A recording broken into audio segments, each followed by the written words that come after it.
अरबपति की दो बेटियों का जन्मदिन एक ही था, लेकिन सिर्फ गोद ली हुई बेटी को ही हर तरह के तोहफे मिले। उनकी सगी बेटी को तो कुछ भी नहीं मिला। किसी को याद ही नहीं रहा कि उसका जन्मदिन भी था, सिर्फ इसलिए कि उसे ही बाद में घर वापस लाया गया था। पूरा परिवार उसे पसंद नहीं करता था। उन्होंने गोद ली हुई बेटी को अपना सारा प्यार दिया, यहाँ तक कि जब सगी बेटी को पेट दर्द हुआ तो भी उन्हें लगा कि वो नाटक कर रही है। उन्होंने उसे अपमानित किया और उस पर सहानुभूति पाने का आरोप लगाया। आखिरकार उन्होंने लड़की को उसके कमरे में बंद कर दिया। उस दिन वो दिल टूटने के आंसू बहा रही थी। उसकी बड़ी बहन उसके कमरे में आई और जब उसने दीवारों को पुरस्कारों और प्रमाण पत्रों से भरा देखा तो वो चौंक गई।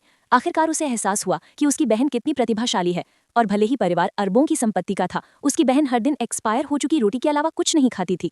नौकरानी ने कहा कि यही उसका एकमात्र दोपहर का भोजन था और उसकी अलमारी में पहनने लायक सिर्फ 2 कपड़े थे, जिनमें से एक उसकी बहन की तरफ से जन्मदिन का तोहफा था। लेकिन वो उसे इतना संजोकर रखती थी कि उसने उसे कभी नहीं पहना। सच्चाई जानने के बाद बहन को गहरा अपराध बोध हुआ। वो उससे माफी मांगना चाहती थी, लेकिन उसकी बहन पहले ही इस ठंडे घर को छोड़ चुकी थी। बहन ने कसम खाई कि वो उसे ढूंढ लेगी। अगले दिन वो इंतजार करती रही, लेकिन अपनी बहन से कभी कोई खबर नहीं मिली। तब उनके भाई ने कहा, तुम उसके बारे में क्यों चिंतित हो, वो खुद ही चली गई। यही उसकी समस्या है। बहन ने अधीरता से अपने भाई से अपने कमरे में वापस जाने को कहा। तभी उसकी जेब से कंगन फिसल गया। जब उसने जल्दी से उसे छिपाने की कोशिश की तो बहन ने सख्ती से उसे सौंपने का आदेश दिया। तभी उसे एहसास हुआ कि उसके भाई ने ही उसकी बहन को कमरे में बंद किया था। इसी बीच सहायक को लापता लड़की के बारे में खबर मिल गई। जल्द ही बहन उसके स्थान पर पहुंच गई। जैसे ही वो उसे वापस घर लाने वाली थी, उसके भाई ने उसे रोक लिया। ऐसी ही और इंटरेस्टिंग वीडियो देखने के लिए लाइक और सब्सक्राइब करें।